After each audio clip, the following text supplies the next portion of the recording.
Hello दोस्तों, सुप्रभात। कैसे हैं आप सब। कल के वीडियो में हम लोगों ने देखा था कि किसी भी समीकरण का हल ग्राफीय विधि से निरूपित करने के लिए उसका मान कैसे निकालते हैं। आज हम लोग सीखेंगे रैखिक समीकरण युग्म का ग्राफीय विधि से हल। रैखिक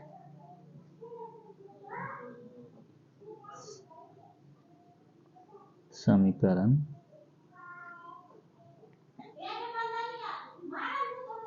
युग्म का ग्राफीय विधि से हल।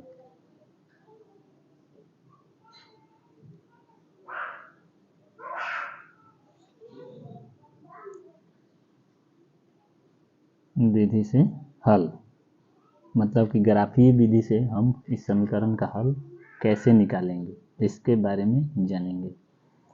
इसके साथ साथ हम ये भी जान लेंगे कि अनुपातिक विधि से भी हल कैसे ज्ञात किया जा सकता है। मतलब कि समीकरण बनाने से पहले ही पता चल जाएगा कि इस समीकरण का हल होगा कि नहीं, हल होंगे तो कितने हल होंगे, या अनेक हल होंगे, या एक हल होंगे, या परिमित रूप से अनेक हल होंगे, या कोई हल नहीं होंगे। तो इसको हल करने के लिए सबसे पहले आप ये जान लीजिए कि ग्राफ के बारे में थोड़ा सा आप लोग को हम बता देते हैं।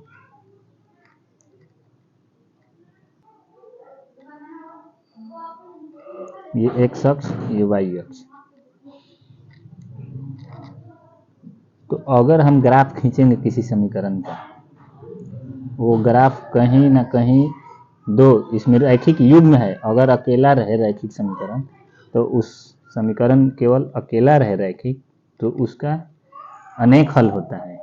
लेकिन जब समीकरण रैखिक समीकरण युग्म मतलब जोड़ा के रूप में रहे तो उसके एक हल भी होंगे, अनेक हल भी होंगे, अपरिमित रूप से अनेक हल होंगे और कोई हल नहीं भी होगा। तो जब ग्राफ खींचेंगे समीकरण का, समीकरण 1 और समीकरण 2 का, अगर ग्राफ खींचेंगे दोनों समीकरण का और इस तरह से, यानी कि कहीं पे ग्राफ काट दे समीकरण। मान लीजिए कि समीकरण x + 2y = 3 और ये 3x + 4y = 0 का ग्राफ है। अगर ये कहीं यहाँ पे काट दिया, एक स्थान पे प्रतिच्छेद कर दिया, इसको बोलते हैं प्रतिच्छेद करना, तो इसका क्या होगा, एक हल होगा। प्रतिच्छेद कर दिया तो एक हल होगा और इसी को बोलते हैं अद्वितीय हल। अद्वितीय हल, अ का मतलब नहीं और द्वितीय का मतलब दूसरा, यानी कि जिसका कोई दूसरा हल न हो, उस हल को क्या कहते हैं, अद्वितीय हल। अगर इसी तरह से ग्राफ पे ऐसे हमारा इक्वेशन हो जाए, x + 2y = 4, 3x + 4y = 0। मान लेते हैं हमने ग्राफ खींचा और इस तरह का ये ग्राफ हो गया, दोनों समानांतर हो गया। तो इसको हम लोग कहेंगे समांतर हो जाएगा तब, जब समांतर हो जाएगा रेखा तो इसका कोई हल नहीं होगा, कोई हल ही नहीं निकलेगा। आगे हम बताएंगे उदाहरण के माध्यम से, अभी तो एक एग्जाम्पल के तौर पे बता रहे हैं, कोई हल नहीं होगा। और एक ये होता है, ए बी एक रेखा है, खींचेंगे समीकरण का, तो फिर दूसरा जो समीकरण होगा सी डी रेखा, वो भी इसी पर ही होगा, इसी रेखा पर होगा, यानी कि समपाती होगा। समपाती मतलब एक के ऊपर एक रेखा, एक दूसरे पर दोनों ओवरलैप हैं, दोनों एक दूसरे से अलग नहीं है और दोनों एक दूसरे पर ही होंगे। तो इसका हो जाएगा अपरिमित रूप से अनेक हल। अपरिमित रूप से अनेक हल। अनेक हल मतलब कि इसका कोई निश्चित हल नहीं होगा, अनेक हल निकलेंगे।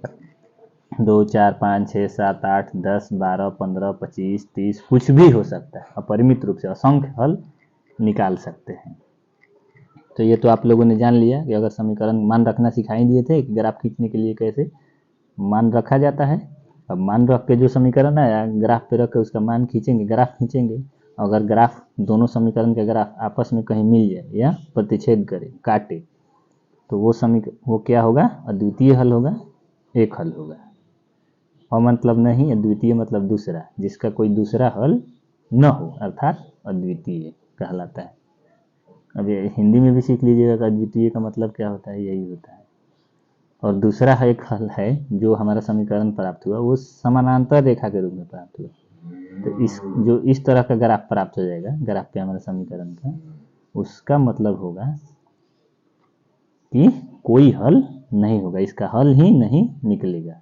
जैसा मान रखिएगा वो कट जाएगा, x भी कट जाएगा और y भी कट जाएगा, मान ही नहीं निकलेगा इसका। आगे हम एग्जाम्पल के थ्रू बता देंगे कि काहे मान नहीं निकलेगा, कैसे, क्योंकि दोनों कट जाएगा, x भी कट जाएगा और y भी कट जाएगा।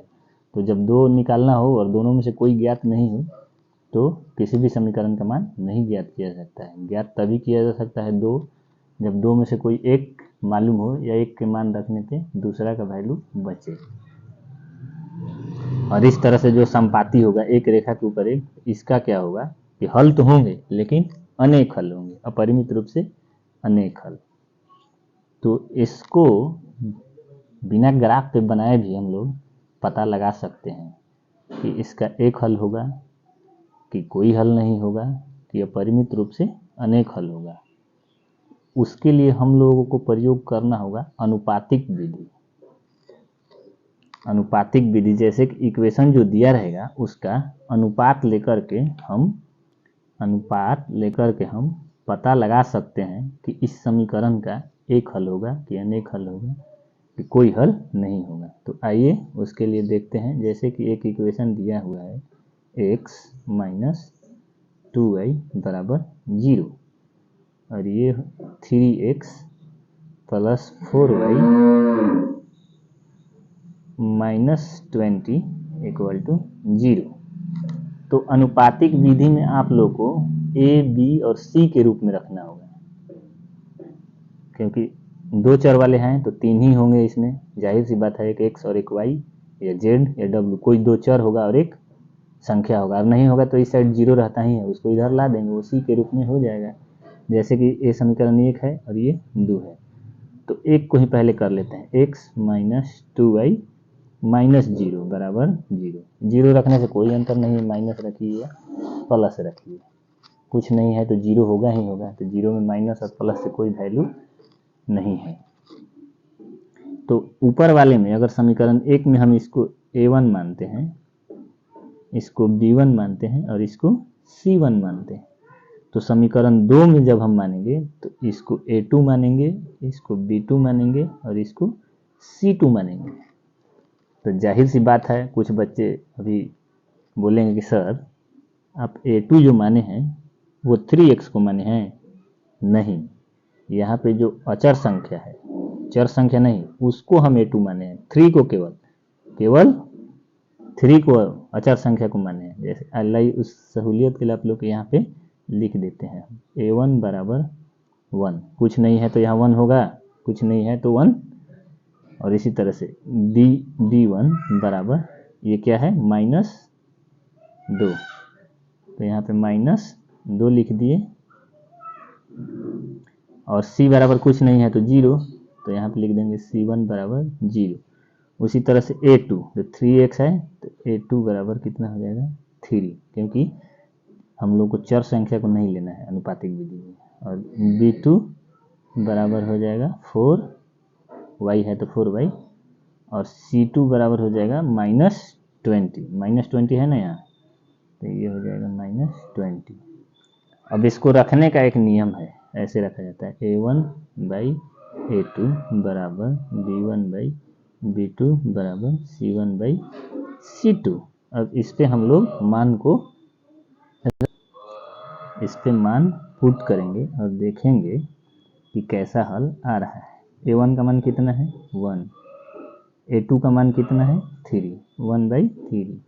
अब यहाँ पे रखेंगे, बराबर ही पहले रखेंगे, उसके बाद हम देखेंगे जैसा हल होगा उसके अनुसार किया है।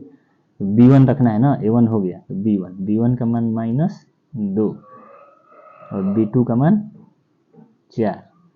तो ये देखिए 1/3 और 2/4 इस कटा देंगे तो ये 2 -1/2 ये कभी आपस में बराबर होंगे? आधा और 1/3 बराबर होंगे? नहीं, तो ये यहीं पे कट जाएगा। तो इस स्थिति में एक शर्त बनता है, शर्त यदि a1/a2 not equal to b1/b2 होगा तो इसका हल होगा एक हल, द्वितीय हल, इसी को कहते हैं एक हल कहे, अद्वितीय हल कहें। अगर पूछे कि रेखा कैसी होंगी तो संगत हो, हल मतलब कैसा हल होगा, तो ये संगत हल भी इसको कहा जाता है, संगत हल। और ग्राफ पे रेखा कैसी होगी, तो एक दूसरे को रेखा इस तरह से प्रतिच्छेद करेंगी, प्रतिच्छेद करेंगी। जब आप लोग ग्राफ खींचिएगा तो रेखा एक दूसरे को काटती हुई प्रतीत होगी। तो इसका शर्त क्या हुआ, a1/a2 नॉट इक्वल टू मतलब कि बराबर नहीं b1/b2, यानी कि a1/a2 का अनुपात b1/b2 के अनुपात के बराबर नहीं है। तो ये हमारा क्या हो जाएगा, एक हल। जब बराबर फर्स्ट में ही नहीं होगा तो एक हल, अद्वितीय हल कहें या संगत हल कहें। और पूछे ये रेखा कैसी होगी ग्राफ पे, तो प्रतिच्छेदी रेखा होगी, मतलब काटती हुई रेखा होगी।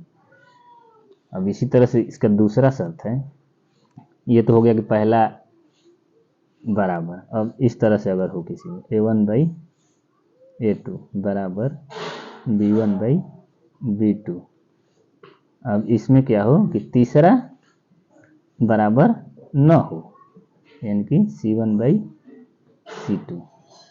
तो इसमें देख रहे हैं कि पहला बराबर है, तीसरा जाके बराबर नहीं है। a1/a2 का अनुपात बराबर है b1/b2 के, लेकिन c1/c2 का अनुपात इन लोगों के अनुपात के बराबर नहीं है। तो इस स्थिति में क्या होगा कि रेखाएं जो होंगी समांतर होंगी। इसको एक उदाहरण भी ले लेते हैं, जैसे कि समझने के लिए x + 2y - 4 = 0, दूसरा है 2x + 4y - 12 = 0। यहाँ पे ये a1 होगा और ये b1 होगा और ये c1 होगा। ठीक उसी तरह से इसमें ये a2 होगा, ये b2 होगा और ये c2 होगा। तो क्या रखना है, a1/a2 पहले, कुछ नहीं है तो 1 और यहाँ पे ये 2, 1/2 बराबर का ही चिन्ह पहले रखें, क्योंकि हमको मालूम नहीं है पहले से कि बराबर होगा कि नहीं होगा। मान रखेंगे तो अपने आप पता चल जाएगा। ये 2 है और ये 4 है, यानी कि 2/4। फिर यहाँ पे रख लेते हैं, ये -4 है और ये -12 है, -4/-12। अब देखिए, अब आप लोगों को तो सीधे देखने में मिलेगा sir a1/a2 not equal to b1/b2, क्योंकि यहाँ पे 1/2 है और यहाँ पे 2/4 है। तो ऐसे नहीं होता है, अरे बौराह कहीं के। इसमें ये देखो कि ये 2 से कट नहीं जाएगा, तो ये 1/2 हो गया, हुआ ना। और ये देखो ये माइनस से माइनस कट जाएगा और ये 4 से 3 हो जाएगा। तो अब ये क्या हो जाएगा, इसको सॉल्व करके भी देख लेना है, इसी तरह से पगलपन नहीं करना है। 1/2 बराबर 1/2। अब यहाँ पे फिर बराबर हम रखेंगे, कितना आया है 1/3। तो ये बताइए कि हई और हई बराबर हैं, a1/a2 बराबर b1/b2। क्या ये बराबर है 1/3? नहीं, तो यहाँ काट देंगे, क्योंकि है ना बराबर नहीं है, इसको केवल काट देंगे। तो क्या हमारा ऊपर वाला शर्त फॉलो हुआ, a1/a2 not equal to a1/a2 बराबर b1/b2 not equal to c1/c2। इस तरह का अगर अनुपात मिले तो इसका होगा समांतर रेखा होगी, समांतर रेखा होगी। जब रेखा समानांतर होगी तो पहले ही बताए हैं उसका कोई कोई हल ही नहीं निकलेगा, क्योंकि रेखा एक दूसरे से कभी संपर्क में ही नहीं आएंगी, तो हल कहाँ से निकलेगा। मान लीजिए कि आपके एक घर में बगल में मकान है और आपका उस पड़ोसी से कोई लगावे नहीं है, बनाव नहीं है, ना आप उसके घर आते हैं न वो आपके घर आता जाता है, तो उसके यहाँ भोजन कैसे कीजिएगा। भोजन करने के लिए लगाव होना चाहिए ना, या उसके यहाँ जाने के लिए लगाव होना चाहिए। तो कोई तालेमेल नहीं है तो कोई हल नहीं होगा, तो क्या हो जाएगा, समांतर रेखा। इसी को कहते हैं हम लोग असंगत हल। असंगत हल। तो यहाँ पर भी है अ मतलब नहीं, असंगत मतलब कि जिसका हल संगत नहीं हो, उसको क्या कहते हैं, असंगत हल। तो आप लोगों ने ये दो हल असंगत हल, तो दो इक्वेशन तो आप लोगों ने देख लिया, और 3 तरह के हल शुरू में ही हम बताए हैं। तो ये आप लोग अब देख लीजिए तीसरा हल। तीसरा हल मान लीजिए कि समीकरण दिया हुआ है 2x + 3y - 9 = 0, और दूसरा दिया है 4x + 6y - 18 = 0। क्या बताए हैं कि अगर 3 गो नहीं होगा तो एगो को 0 अपने से कर लेना है। अगर 2 गो दिया रहे, मान लीजिए कि इसको लाइए यहाँ पे चेंज करके देख लीजिए। इसको मान लीजिए समीकरण 2 और इसको मान लीजिए समीकरण 1, क्योंकि एग्जाम में मिल जाएगा तो बोलिएगा कि अरे मास्टर तो बताया नहीं है समीकरण 1 से, ये चीज़ तो बताइए नहीं किया। तो आप अपना दोष तो नहीं दीजिएगा, मास्टर का ही दोष होगा। 2x, क्योंकि एक पुत्र बिगड़ता है तो पिता का दोष उसमें बराबर का होता है। 9 माइनस है इस साइड, तो इधर आएगा तो प्लस हो जाएगा। अगर इस तरह का इक्वेशन दिया रहे तो अब इसमें a1 और चुनना हो तो ये तो a1 हो जाएगा और ये b1 हो जाएगा और ये c1 हो। तो इतना ध्यान रखिएगा कि जब इसको c1 लेंगे तो ये प्लस में है तो ये माइनस में होगा, और नहीं तो क्या करेंगे, इसको यहाँ ऐसे नहीं, इसको ऐसे कर लेंगे जैसे ऊपर में दिया हुआ है 3y, और इसको इस साइड में ला देंगे -9 0, यानी कि a1 b1 और c1 तीनों को एक ही साइड रखेंगे, नहीं तो आप लोग को साइन लेने में गड़बड़ हो सकता है। इस बात का खास तौर पे ध्यान रखिएगा। अब यहाँ पे ये हो जाएगा b1, a1 है और b1 है, तो यहाँ पे हो जाएगा a2 और ये b2 और ये c2।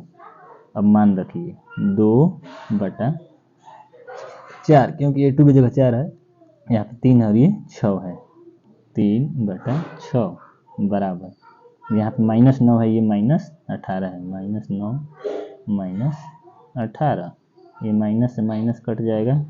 फिर पगलपन नहीं करना है, इसको भी हल करना है सरल में ला करके, सरल रूप में, और तब देखना है कि क्या हो रहा है। ऐसा नहीं कि बस इतना ही देंगे sir a1/a2 not equal to b1/b2। अरे बुर्बक, अभी पहले इसको कटा ले अच्छी तरह से।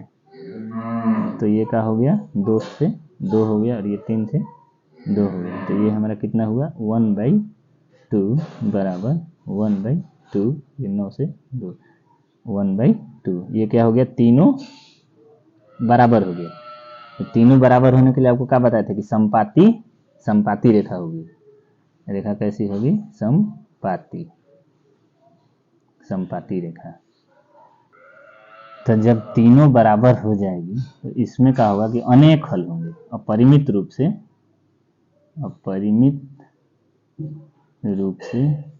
अनेक हल होंगे, और ये भी क्या होंगे, संगत हल होंगे। हल निकलेगा चाहे कितना निकले, 10 निकले 20 निकले, उससे मतलब नहीं, लेकिन जिसका हल निकले वो संगत, और जिसका हल नहीं निकले वो असंगत। तो इसमें 3 तरह का क्वेश्चन हो गया। पहला तो एक संगत हल, असंगत हल। दूसरा क्या पूछ रहा है कि रेखा किस तरह का होगा, तो प्रतिच्छेदी रेखा होगा, समांतर रेखा होगा, और क्या होगा, समांतर रेखा के बाद समपाती रेखा होगा, मतलब एक के ऊपर एक। और फिर हल कैसा होगा, तो एक हल होगा अद्वितीय हल, और दूसरा हो जाएगा अनेक हल, और तीसरा हो जाएगा कोई हल नहीं। 3 चीज़ आप लोग इसमें सीखे। तो इसका फार्मूला क्या हुआ, a1/a2 बराबर b1/b2 बराबर c1/c2। तो इसका क्या होगा, अपरिमित रूप से अनेक हल। अनेक हल आप लोगों ने देख लिया आज के वीडियो में कैसे। सबसे पहले आइए एक बार लेते हैं छोटा हल्का हल्का। जब ग्राफ एक दूसरे को प्रतिच्छेद करेंगे, एक हल अद्वितीय हल। समांतर रेखा में जब ग्राफ होगा तो कोई हल नहीं, और समपाती में होगा तो अपरिमित रूप से अनेक हल होगा। a1/a2 बराबर b1/b2 not equal to c1/c2। अगर ये होगा तो रेखा समानांतर होगी, मतलब कि पहला दूसरा बराबर हो और तीसरा बराबर न हो तो समानांतर रेखा होगी, और पहला दूसरा ही बराबर न हो तो एक हल होगा, क्योंकि a1/a2 not equal to b1/b2। और जब पहले और दूसरा बराबर नहीं तो तीसरा हमको देखने की आवश्यकता नहीं है। आप लोग बोलिएगा कि सर इसमें तीसरा भी रखें, जैसे कि तीसरा क्या है 2/4, तो तीसरा का आ रहा है उससे हमको मतलब नहीं रखना है, पहला और दूसरा से ही। जब शुरू में मिल जाए खाने के लिए तो बाद में जाना जरूरी है, वही हाल है। और इसमें जब आपका तीनों बराबर है तो इसका हो जाएगा समपाती रेखा और अपरिमित रूप से अनेक हल। आशा है दोस्तों मैं आप लोगों को अच्छी तरह से ग्राफीय विधि से हल निकालना और ग्राफ खींचना सिखा दिया। वीडियो अच्छी लगे तो लाइक, सब्सक्राइब, शेयर और कमेंट जरूर करें। धन्यवाद दोस्तों।